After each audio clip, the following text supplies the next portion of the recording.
Shqipëria në Bashkimin Evropian nuk është një tjetër etapë e zhvillimit të vendit. Shqipëria në Bashkimin Evropian është histori. Dhe pa diskutim që nuk është e lehtë përqendrohesh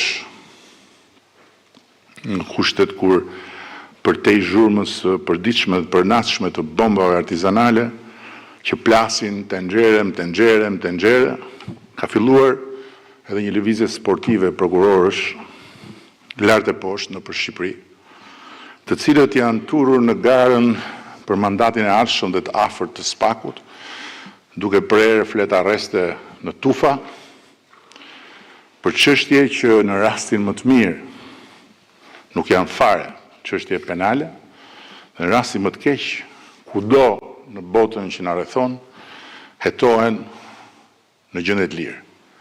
Duke shpërndarë fletëthirrje për paraqitjen në prokurori, në sasira që ngjajnë biletave të teatrit, deri dhe për absurditete të skajshme.